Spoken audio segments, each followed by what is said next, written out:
Well, now to the latest in the trial of James Holmes. More emotional testimony in court today. An Aurora police sergeant described the white shirt Holmes wore that night and his bright orange hair. Previous witnesses say they didn't see Holmes. Some only saw a masked gunman. Marcus Weaver also took the stand today. He was at the theater with his friend Rebecca Wingo. She died in the shooting. Weaver was also shot. He talked about what was running through his mind when it happened. I was thinking about Rebecca and her well-being and seeing if she was okay, but she wasn't moving. Just thinking about everybody around me. I mean, people were, at the time were coming down the middle and stepping on my back, and my face is grounded with nasty sludge from the floor.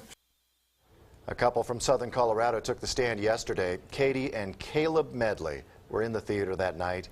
Katie wasn't hurt, but Caleb was shot in the face. It's been an emotionally draining week for the Medleys. You can imagine. KRDO News Channel 13's Emily Allen talked with them today after day 3 of the James Holmes trial. James and Heather, I met with Caleb Medley's dad today in Denver, and he talked about how the family is holding up during these long days in court. The memories, the pictures, and the sounds. People died everywhere. One of the guys who came is dead. For Otis Medley, reliving July 20th, 2012 in this courtroom has been tough, really tough. The first day was probably the hardest day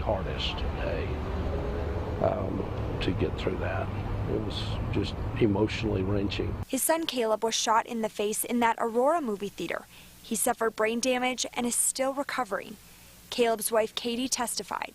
When he stepped in the doorway, I saw that he was wearing a mask and Kevlar. He looked like someone from the SWAT team. I thought it was someone from the SWAT team for a second. And so did Caleb. Mr. Medley, are you married to Katie Medley? Yeah. Otis, Katie, and Caleb avoid saying the accused shooter's name. I think one of the reasons he did this was his 15 minutes of fame. I'm just not going to participate. Otis wants the jury to give James Holmes the death penalty. It's not going to get anybody back. It's not going to get my son back. It's not going to change anything, but it will bring, number one, accountability and probably some sense of justice and closure. While this trial is important, it doesn't define the Medley family. This is going to impact our lives for the rest of it. If I live to 100, this is going to impact what I do, who I am, where I go. But I'm not going to let it master me, and I don't think my family's going to let it master us. Their priorities, helping Caleb get better and continuing to be there for each other. Otis says that they hope to have Caleb reevaluated, maybe go through some more therapy, and they are optimistic that his speech will improve and he can maybe even start walking down the road. We all hope that for them. And Katie took the stand yesterday as well. Katie is Caleb's wife. What did she have to say today to you?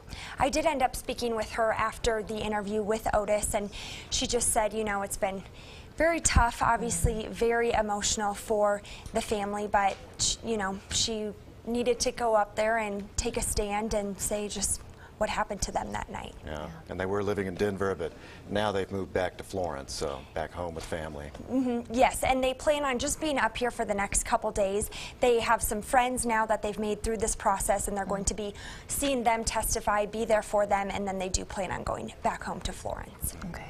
Thanks so much. Emily.